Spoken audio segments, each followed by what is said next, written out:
So it's basically a symbiotic relationship where we have the corn as a base, where we're gonna have then the squash as a form of protection for the roots, and then the beans Yes. just basically being protected by the squash and growing up the corn. And the idea is that the more we research it, it won't just be one type of plant that we One can type of use. crop. It'll no. It'll be like it won't just be corn. We can also have like other groups of three crops that'll help each other. Like in theory, there's an island in Japan Mhm. that has like a full like edible ecosystem basically for plants, and it'll be like flowers that protect each other because they provide like wasp areas, and so they can kill anything that will be affecting the plants, things like that. So it provides like how it basically you're creating an ecosystem that you.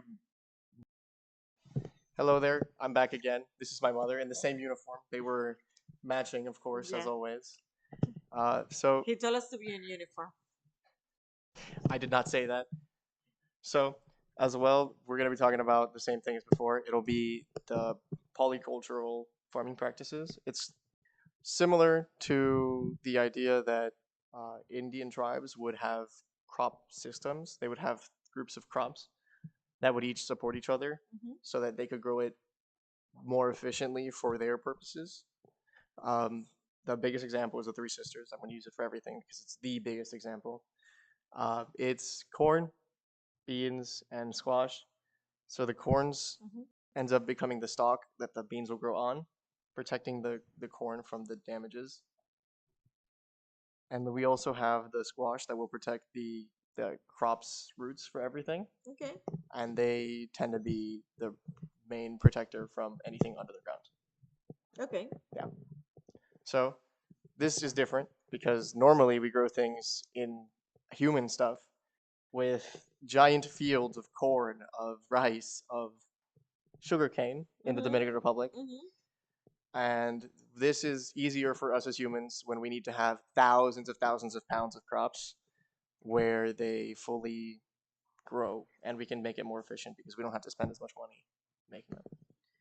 In that way, do you guys need to have terrains that are specifically cycling throughout the year so you don't damage the capacity of the um soil? So actually, one of the main things that is used and is technically considered polycultural farming practice is we have groups of crops that each takes different nutrients from soils, Mhm. and we rotate them out on a I think it's 4 yearly basis or 3 yearly basis. Yeah. Okay. Yeah, and that helps maintain the crops when we have just one on the field at once. Perfect. So the idea with polycultural growing practices is specifically to not have to do that because they'll all maintain each other Mhm. naturally.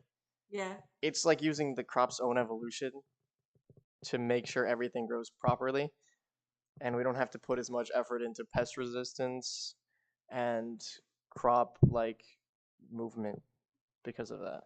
That's great. Sadly, most of the things we use are big fruits that we have basically engineered to be as efficient as possible in a field. So it becomes harder when we're using our own food sources. Will that work on those ultra engineer, like already modified by generations crops? Or you will have to go to the basics of the three big sisters, like how you're saying? So hello there. This is Adrian. He's my little brother actually. We have a second consent form just for him because he's a pain. So we have also the uniform, very important, very important. We're going to be talking today about the same thing we've talked about with the rest of the family. It's going to be agriculture, and I'm sure you overheard because you were there as we were doing it. This is going to be about multi-crop growth practices. Mm-hmm.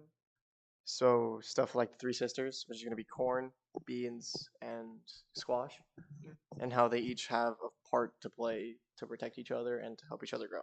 Oh, Alrighty, do you get that? yeah. Wonderful. I heard of something similar. It was like with tomatoes and potatoes, since they're both in the nightshade family. If you cut off the stem, you can attach the top of the tomatoes to the potato stem that grows out of the ground. Mhm. examples, like the Japanese island, where they have multiple forms of crops that they eat, that they all basically grow on their own naturally, and a lot of the crops in it are edible. But they're crops that don't look good to eat, like flowers and like stems. So humans don't really take advantage of things like that when we should be. Really? Yes. All of the crops growth in the world is 20 crops, and that feeds everyone on the planet. Really? It's Yeah. only 20 percent crops. No, 20 20. plants 20. that all are the only ones that we eat. Isn't there like